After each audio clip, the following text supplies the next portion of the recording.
Mama, what if your nervous system, not your effort, is what's been holding you back? Today, I sat down with Laural Miller and we go deep into healing, regulation, and how your past shapes your capacity to hold abundance.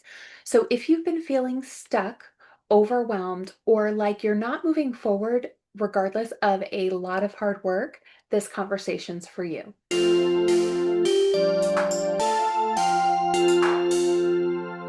Hey, mamas, welcome back to Mamas Building Businesses. I am incredibly excited about the guest I have today.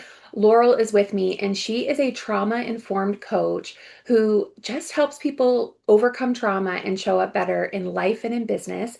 And she is the founder of Shade Tree Embodied Wellness. Laural, thanks so much for being here. Thanks, Erica, for having me. I'm so excited.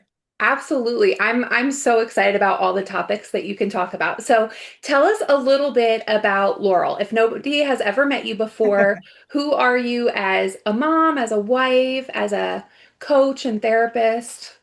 Yeah. So a little bit about me. I have a son who's 5.5. And I grew up in Berks County, so I'm native here. I went to Alvernia University. I got my MBA.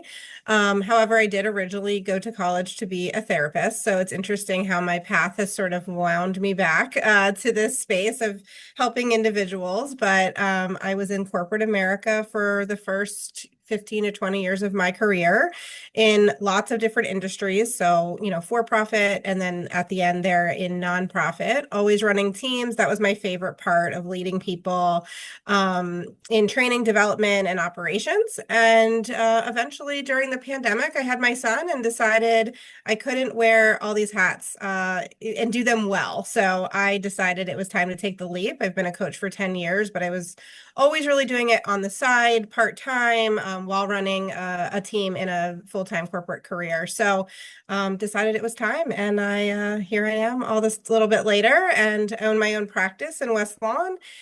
See clients mostly in person, which is really important to me, but I do also see people virtually. And I love outdoors. I love getting outside with my son and my family, and really just investing in family time is really important. So yeah, that's a little bit about me. And it's incredible. I mean, everything you do is incredible, and I can't wait to dive into it. But I do want to go back. So you've been a coach for 10 years. And you started out, like you said, on this journey of like coaching and therapy, and then went into corporate and circled back.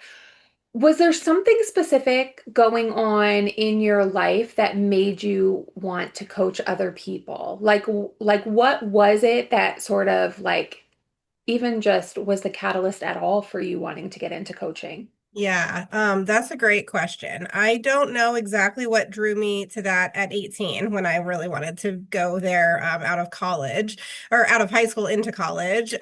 Maybe a little bit of watching my mom be a single mom and just stressors.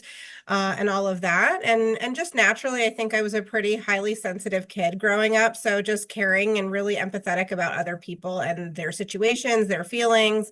I'm not sure that I cognitively understood any of that, but looking back, that might have been a driver for me. And then I did my own therapy journey for quite a few years. I was married and then going through a divorce very young. I was only 24 when I got married. Now, in hindsight, I realize how young that actually is. And I, at that point, realized I needed to do some introspection. I spent a lot of time in therapy, which I really appreciated. And going through that journey, I then hired a coach to make traction and movement. So there's a lot more to that part of the story, but what was really important was hiring a coach. I think therapy did a lot of really good work of talking about my past and the relationship I had with my mom and how it influenced decisions I was making. And then I hired a coach, and that's when I saw traction. So when I saw traction and movement and the stagnancy kind of were away, then I was like, oh, wow, this took me back to the roots of wanting to be a therapist all those years ago. And I just decided to pursue that to help other people who may be feeling stuck in their lives in different ways. That's incredible. And for, I think, so you started this work before you had your son. Yeah. Did you feel like you had to revisit to some extent some things like once you had him? Because I mean, I was a very young mom, so I feel like I've basically been a mom. I mean, I have been. I've been a mom since I was 17. So I've been a mom my whole adult life. But I do think that having children makes us so much more self-aware, or Mhm. at least for me that was the experience, you know what I mean? Because Mhm. you're not just looking at like how can I improve for myself and to improve my own life, but so that like my children, we try to be maybe better parents. I think it's funny because what we don't realize until we have children, like our parents are humans too, and they were also doing it for the first time. Yeah. And so like just recognizing some of those things and being like, okay, I would like to show up maybe differently or better because of my experience. So that was sort of a long rambling way of asking if you felt like you had to revisit some of those things once you had your son. Oh yeah. So that's actually one of my favorite things to work on with clients, to be honest. I call it the intersection. And so it's interesting.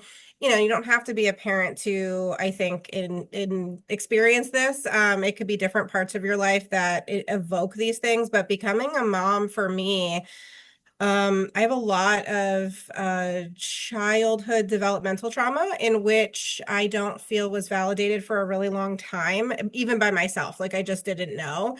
And when I became a mom, there was such an intersection of the different ages in which what I experienced are now showing up in my parenting.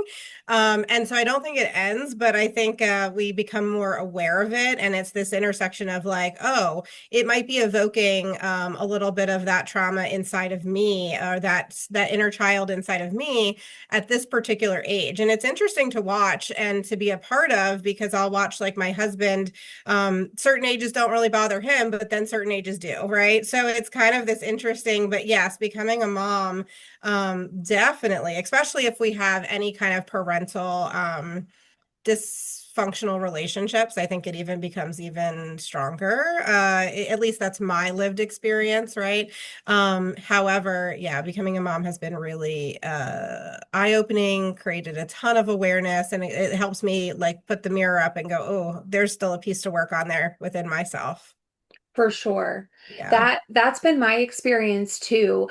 And I like I wonder this often, and I'm so grateful that you're here because you have the experience to talk about this. Like things that we don't, call childhood trauma, things that we, just need to work on and resolve within ourselves, like maybe something, the things we're holding on to, or like areas where we just have improvement because we weren't shown the best way to do things.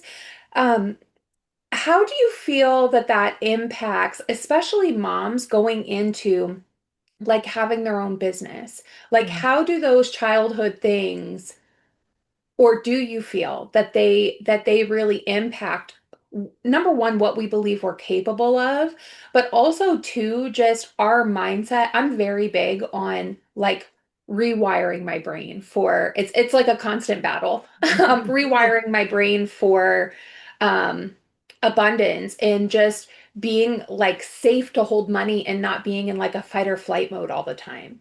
Yeah. So how do you feel that impacts? Yeah, I think it can be huge. I mean, I think it depends on if and what your core kind of potential wounding is. And I say wounding really hopefully lightly, or I don't think it's a light word, but what I mean is potentially it could be limiting beliefs, right? Or it could be Mhm. core beliefs. We don't have to say wounding, but some people may relate to the word wounding. Um, and, just for an instance, as we already discussed, I became a coach 10 years ago, and I've really only had my full blown embodied practice.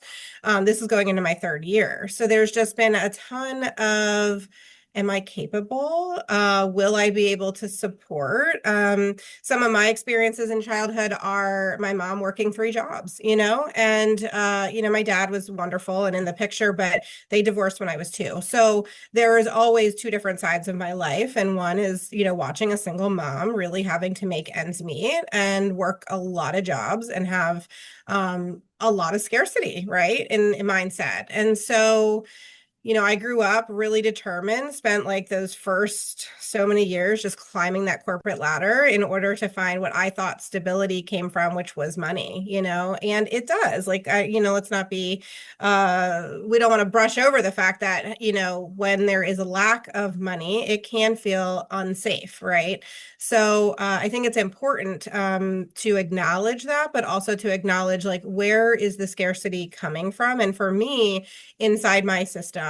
It did come a lot from watching a single mom, try and make ends meet for all those years. So really, I think the importance is to bolster yourself and your business with safety, and wherever that comes from, that may come from outside of money, right? And just to know like I am safe, I will be safe, and I can take this leap. That's something that I didn't do for quite a few years in my practice. And to be fair, really, my husband had made that safety for me, not in financial ways, but just in encouraging ways, embodied ways, say like everything will be okay, we will figure it out. And so I got to have a different lived experience, but I will say it was a huge driver of not taking that leap to leave corporate for a long time. So that's just my lived experience. I think everybody can have a different version of that story in some way, whatever their belief system was molded to, or if their body doesn't feel safe. It will be maybe a little bit harder, but not impossible to rewire and kind of make those changes. So my experience is very similar to yours. I believe I have probably always been an entrepreneur at heart. Like I always had side businesses and side things going on. Um, but I was definitely stuck in like climbing the corporate ladder and just kind of like focused on chasing a bigger paycheck for a lot of like, well, for all of my 20s and like my early 30s. And I think I had like a false sense of security, right? Like with getting a salary and getting a paycheck every 2 weeks. And it's like you get stuck in this false sense of security. So, one of the tools that you use in your practice that we talked about quite a bit was somatics and doing like nervous system work. How does that translate for the woman who has, limiting beliefs? Is that where you typically recommend them starting? Because I do think, especially stepping into entrepreneurship, and especially as moms, we have like this added layer of like we're responsible for other Yeah. human lives. And so it can be very scary. And there's a lot of words for it. There's limiting belief, there's scarcity mindset, there's imposter syndrome, and all those things, you might define a little bit differently. But how does focusing on like our nervous system first, how does that help you overcome those things? Yeah. Well, it's an interesting, like the first thing I'll say is I believe in this model of it's the entire human experience. And what I say by that is there's quite a few layers to it, right? So one, kind of the outer layer is our behaviors, right? So what are we doing? And how are we operating? And what choices are we making? And then we have our thoughts, right? So that's where our limiting beliefs might live, right? And then we have our feelings. So what feelings are we having? So if we have fear or scarcity, that's a valid experience and they're valid feelings. And then below that is actually sensations in our body. So what are we noticing? Are we holding our breath? Are we noticing a tightening in our belly? Does our chest get a little heavy, right? These are sensations in the body. And we have to honor all of them, actually. So I believe, and the way I work with clients, the way I work with myself, and, I'm still a work in progress. We all are, right? Is that we have to go to the root, which to me is the sensational level, right? So a lot of people are are not tracking down to that root of what's going on inside the body. And we also don't give it enough credit for what it can do for us, right? So if we want to change a limiting belief, and we try and we try and we try, but it's like not sticking, it's likely because there's layers underneath that we have to work with yet. And so I like to say, and this is not my terminology, this is just education from a somatic lens. 20% is in our brain and 80% is in our body. So what I mean by that is a top-down approach would mean change your thinking so that you can change your behaviors, right? That would be 20% of the equation. The other 80% of the equation is what's happening inside of our body. So we have to add in, it's the bottom-up approach, what's happening inside of our body when we are in scarcity mindset. And it, again, working with the nervous system, we actually can go directly there. So we can use tools such as breath work, movement. These would be ways in which to work directly with the body, and we can talk more about that. But in essence, we could start there and find what we call a felt sense of safety inside of our body, knowing that no amount of money is going to be able to take that felt sense of safety away, right? So we find that internally, and we help nourish the sensations that might be alarming, right? When it comes to our thoughts about money. And so if the alarm bells are on, we always can work internally with that sensation without ever changing the money dynamic, right? That's where we can start. And then our thoughts may be able to change, and we may be able to hold more abundance in our mindset. And I believe wholeheartedly that that matters. But it's sort of like chicken or the egg, and where do we start? And I believe a lot of times we want to start internally with that felt sense of safety. So this topic like completely fascinates me. I think I shared this with you when we first met, and it's because it's something that I have been like very focused on in my own life. I would say probably the last 5 years. Um, and it's really interesting because when you and I first met, you had said that about the nervous system is, 20% mind, 80% body. And I had jotted that down. That's why I have a note right in front of me because I wanted to bring that up. Sure. Excuse me. And you do have the word embodied in the name of your business. And I think what's really incredible is when you get into this work, and a lot of times it's called mindset work, Hmm. but it's so much more than that. Like when Yeah. you look at anybody, I would say, like in the personal development space that really talks about changing your habits and changing your mind, like people like Dr. Joe Dispenza, right? One thing is your body has to match those new thoughts Yeah. because if not, you're not really changing anything. It's kind of like a surface level, like you said, and then a deeper level. And so I know there are a lot of different tools, but how do you determine the best one for somebody to use? Like when they're brand new and they have never like delved into this world or they've never, you know, taken steps to work on their nervous system.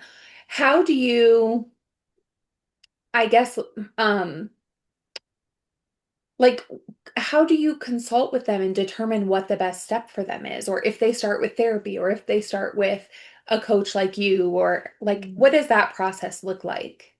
Yeah, it's a great question. And I'll try to not nerd out too much because I could give so much Go ahead. information. No, go ahead. Go ahead. We want all the Um, information. so I personally offer a free, I call it an invitation session, and that is typically 60 to 90 minutes. So the reason being is because there's just a lot of information, and if you're local here, I always want to do it in person, but it could be, it could be virtually as well. Um, and really, it's about helping people first and foremost even understand it. So as soon as I talk about the nervous system as what's happening inside of their body, usually there's a big sense of relief. Like, okay, because often they're coming to me with an external symptom, right? They're coming to me with maybe an anxiety or I can't seem to get myself moving. I'm kind of feeling a little shut down. Could also be described as depression, right? These are wide ends of spectrums, right? And so obviously, because I'm a coach and not a therapist, I will not be able to diagnose anyone, and I also won't be able to prescribe or treat anything. And there's certain markers that I have to be really cognizant of as far as working with me versus a therapist.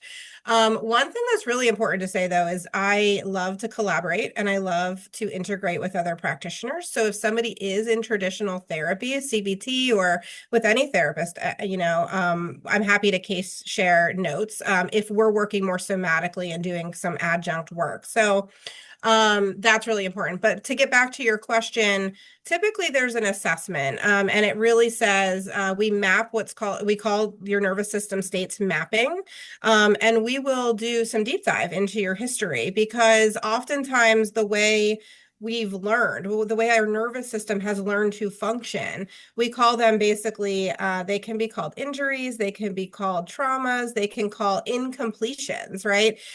We can use whatever language is important to people, and not everybody loves the word trauma, and that's okay. But if something happened in our lives that felt bigger than what we were able to manage or process in the moment, it could be incomplete, if that makes sense. And so, if there are these different markers of incompletion throughout an individual's life, the nervous system will hold shape or hold that incompletion, and then we'll just continue on with our life. And then, it'll eventually change and mold to a place where maybe we are consistently living in a certain state, right? Whether that's fight or flight or freeze or fawn, or, any of these nervous system states, right? So usually that's the first assessment is to go, where are you living, right? What is the tendencies? We call them maybe conditioned tendencies of sorts, like, and what is your baseline? Because every time we go through a stressor, the hope is that we mobilize, we process the stressor, and we come back to what's called our baseline.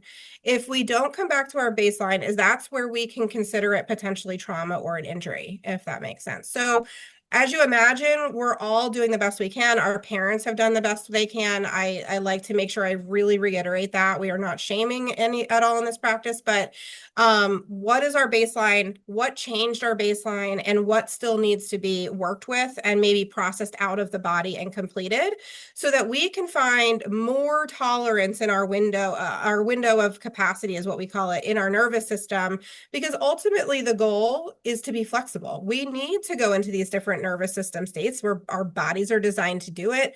Stress will never go away. But the hope is that when we have a stressor, our bodies have learned to now be flexible enough to go through the different states and come back to baseline.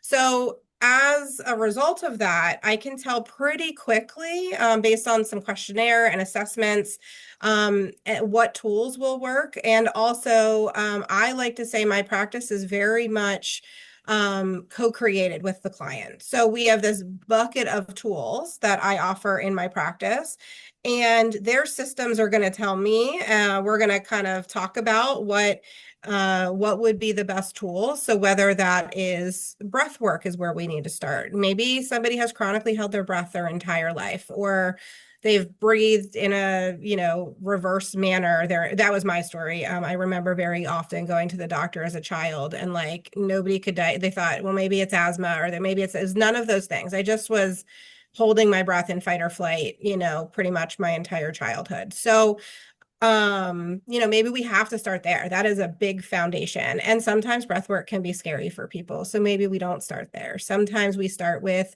touch, facilitated touch, which would be like a craniosacral or a trauma touch therapy in my practice. Sometimes we start with play and creativity. Maybe somebody has lost their connection to art. They used to love to draw, and we're bringing that back out. So there's a lot of variations of tools, but typically we're just starting with the mapping of the nervous system, the states, and we're having a lot of dialogue to figure out what would be best for the client.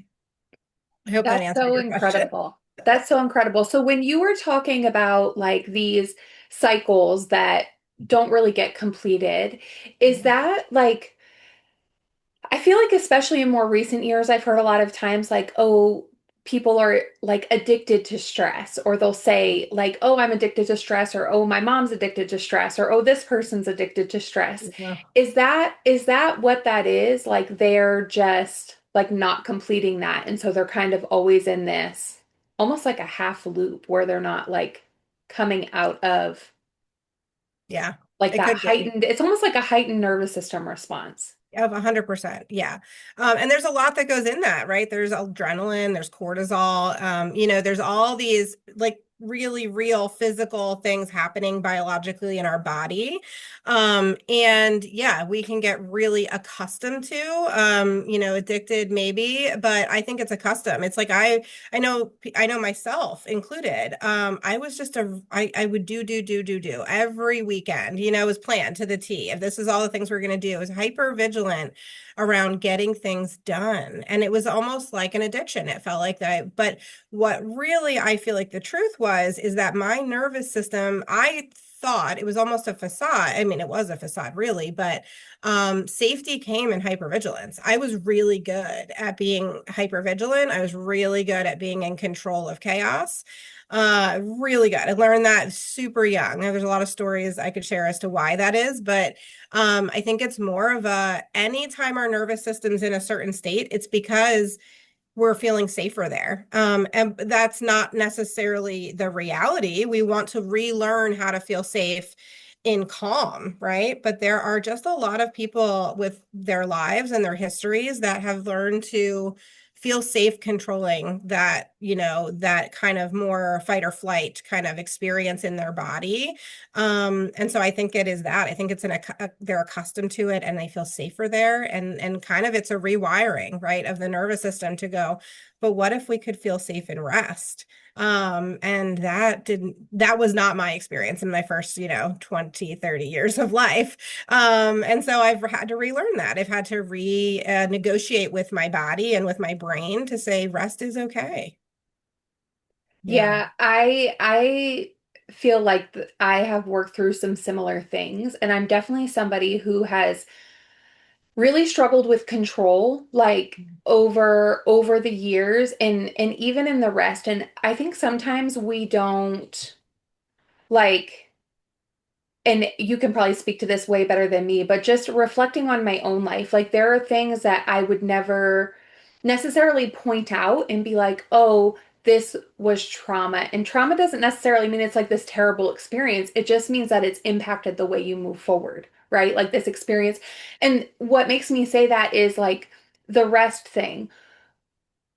I think it can be something as simple as, when you're a child, your parents never let you sleep in. Like they always woke you up, even if there was nothing to do. Like, you know what I mean? Even if it was a Saturday morning, Yeah. because it was like lazy to sleep too much. And I think, especially like our parents' generation and our grandparents' generation, like that kind of was the mentality. Like it was such like a hard working mentality that like rest was lazy, right? Yeah. And so you wouldn't necessarily look at this and be like, oh, I have this childhood trauma, like I wasn't allowed to sleep in on Saturdays. But it can really show up as an adult where we don't necessarily recognize that rest is just as important as the hard work, right? And that it allows us to recharge. Is that like, do you agree with that sentiment? Like sometimes it's these small things that we don't necessarily think of as like quote unquote childhood trauma, but they impact us greatly now. Yes, it's a wonderful example, right? Because it's a training of the nervous system. If your nervous system was saying, I need more rest, and it was interrupted, then a core belief system might have been attached to it. I think that's where, trauma or that's how our belief systems change a little bit is because what we need and what happened did not necessarily match. And then therefore our nervous system sort of learned or our core belief system also changed, right? And that's a great example. I feel like my business is a little founded in I say trauma validation because I feel like too many people are not validated. When people walk through my office doors and realize that certain examples from their childhood can actually be classified as trauma, it is really relieving that awareness. But we don't have to stay there, right? It doesn't mean it has to be impacted. It doesn't mean it has to last forever. And it also doesn't mean we have to shame our parents. That took me a long time to get to, but yes, that's a wonderful example. It's kind of like for me, one example is like my parents split when I was 2 and I was 50-50, which, was very traditional back in that time period. But I was every other day at a different home. So, Mondays and Wednesdays I was with mom, and Tuesdays and Thursdays I was with dad. And then every other weekend I would go to a different home. And you think about little kids' nervous systems and the travel and all of these things. That's not necessarily something I would have ever labeled as trauma, but it is if when we actually root to a nervous system lens, it's really dysregulating. It's like very, okay, now it's like whiplash. Now I'm here and now I'm here, right? So these are experiences. Again, we don't have to label them as trauma. We can label them as really high stress. But either way, if our nervous system has rewired to meet the need, it is potentially an impact, right? Or an injury or whatever language makes sense for people is fine. But oftentimes trauma is, too much too soon, not enough for too long, or,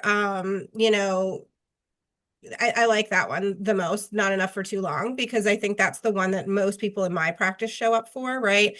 Is like we didn't realize that things that we didn't get, like consistency, for instance, from within myself, how that can really be rewiring the nervous system. So, yeah, I think that was a beautiful example that you gave because it's really validating. And again, it could just be that it was stressful for you and invalidating to what your nervous system might have needed at that time.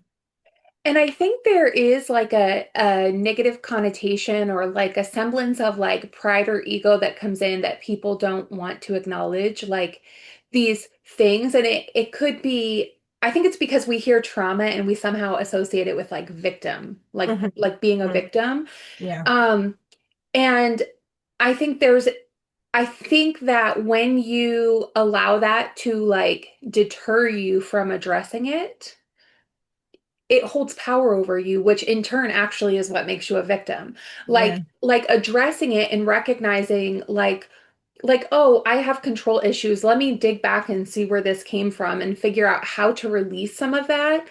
Um it really makes you a like an overcomer, right? Like you're just able to conquer that. And so I guess because I could talk about this topic forever and we don't have forever. So I know. so I'm like so interested in one just I would say personal development, but at like a deep, like nervous system level, because it is really interesting when you start observing yourself and how your body reacts, how Yeah. you like get tense or anxious or breathe differently. Like, and if you observe, like there are certain things that just make you feel that way. Mhm. Um, but I guess to bring it all the way back, how do you empower or encourage somebody to look at these things and I guess like let them know it's not a blame game, right? It's not like, oh, my parents XYZ. That's not what it's about. Um, and sometimes we create our own trauma, let's be honest. Sure. But but like it's not a blame game and it's not like to shame anybody or to be a victim. It's really just okay, like where did I create these habits and how can I overcome them? Yeah. Yeah. Well, there is kind of like this terminology of post-traumatic growth. And that's important to say, and also resiliency, and not in like the mainstream term of resiliency, because I feel like it gets really misconstrued. Like resiliency, what resiliency meant to me in my 20s was push through anything, no matter how you feel, right? Like I'm so resilient, I can just do everything, and that's actually not resiliency. Resiliency is the ability to prepare for a stressor, navigate a stressor, and most importantly, recover from a stressor.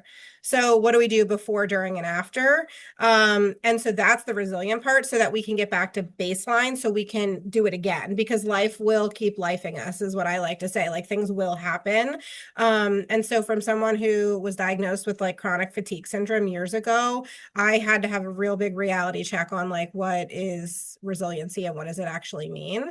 Um, and all of my growth, all of my really, I think you recover authenticity. You recover who you always were when you work through some of these things. So, not to wait until, the symptom gets too unmanageable, right? Or the relationship gets too burnt out from, the maybe the tension. There's like all these ways in which somebody comes to do their own work.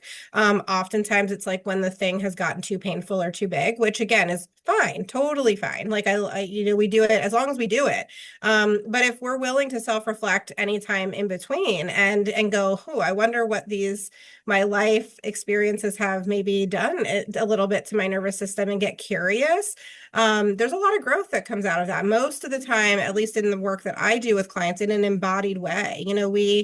We pick one word at the beginning of working together. What is that word? It could be peace, it could be healing, it could be fun, but the idea is we're not just going to think about it. We're not going to just set goals about how to encompass it. We're actually going to feel it inside of our bodies.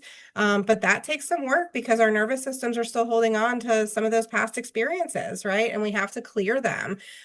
So I think growth, and if you're open to post this idea of growth, post-traumatic growth, the other side of that is authenticity, really about you get to be who you actually were always meant to be outside of some of these stressors, and they don't have to be big ones. They can be big, they can be little. I'm not one that's a huge proponent on the words like capital T trauma or little case T trauma because I feel like that's not fair. I feel like then we automatically think that one is more important or better than another.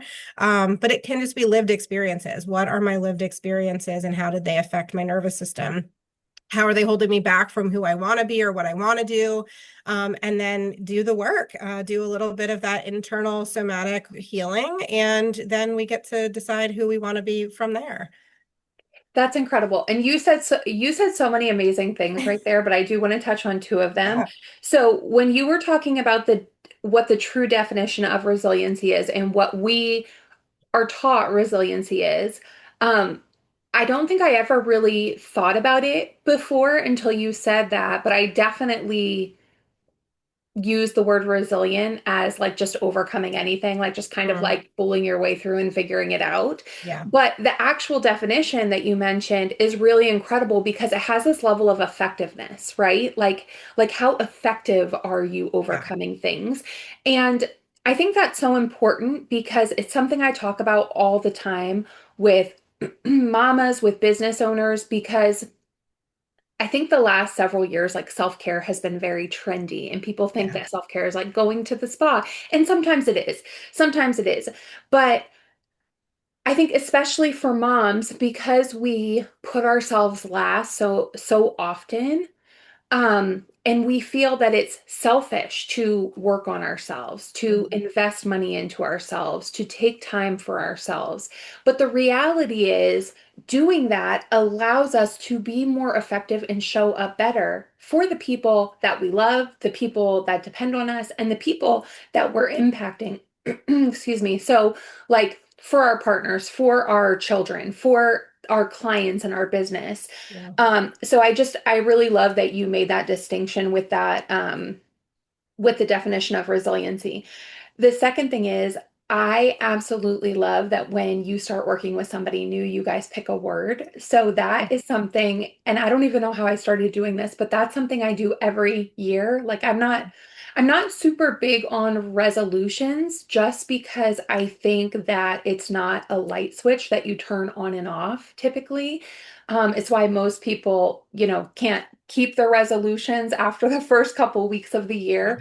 I'm more about like, okay, these are my objectives, Mhm. that I'm going to be approaching this year, but I do pick like a theme word for the year. And what's funny is for 2025, the word I chose, I did not embody it until about October. I Yeah. did not figure out how to truly embody it. Like it was just a theory for the majority of the year. And so as we're getting to the end of the year, I've been thinking about just keeping the same word for 2026, which I've never done before. Mm. But just because I feel that I didn't step into it in the way that I wanted to in 2025, but it took me a while to figure it out. And so I just think that's really incredible.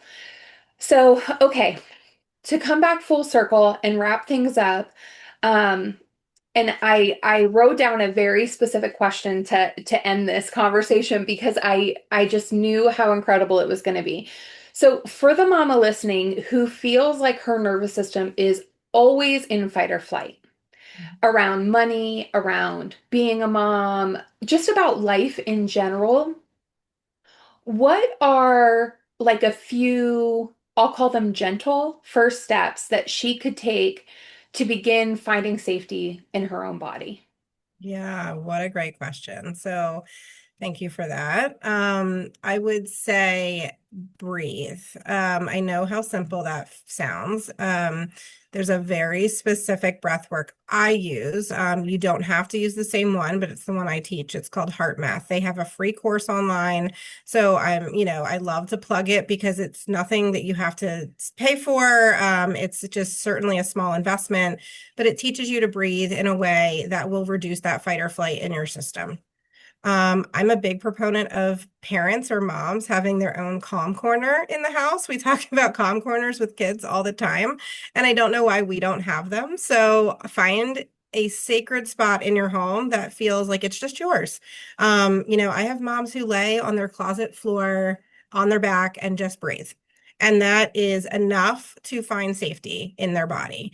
Find a beautiful candle that you love it's a ritual that you light, and it's just, you can have 5 minutes to yourself. I think too often we set these really lofty things that have to happen in order to do this work. And I was a big culprit of that in my own healing journey for so long. And then shame can kind of ensue, if we don't do it. So I think it's just important to have maybe a sticky note of 5 things that make you feel safe. And safe is like the best word because happy, joyful, all those things, they all follow safety. They don't come first. They will come, but they don't come first. So finding safety, and that's, again, find a little spot in your home, have a candle, maybe a journal. Not journals, not that for everyone. For those people who don't like to write, I found really good connection with a audio journal where I can literally just speak into my phone, and it keeps my journal for me. I've never been a writer. And breathing is these are the basics, and they do feel like basics when it comes to safety. But if you think back to being a kiddo, these were all the basic things that we needed, right? Even just holding someone's hand, having a hug if that feels safe from someone, even a cozy sweater. Sometimes when I have really long days, I make sure I'm dressed in a comfortable manner that feels good to me because it's the one thing I can come back to all day long, in which I know feels safe to me. So I hope these are like little things that can really help. There's a lot more I could share, but I think that's enough for just today. Yeah, no, that was incredible and I appreciate you sharing because I couldn't agree with you more. I think we need to make these huge drastic changes and then there's like this shame attached to not keeping up with them.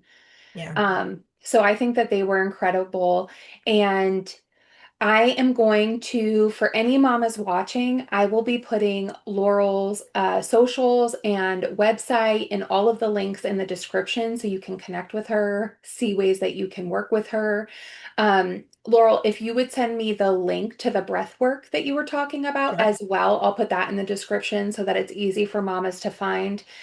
And I just so appreciate you being here Mm. today in this incredible conversation. And we went really deep really quickly, but I do think that it's necessary because I think women are craving depth.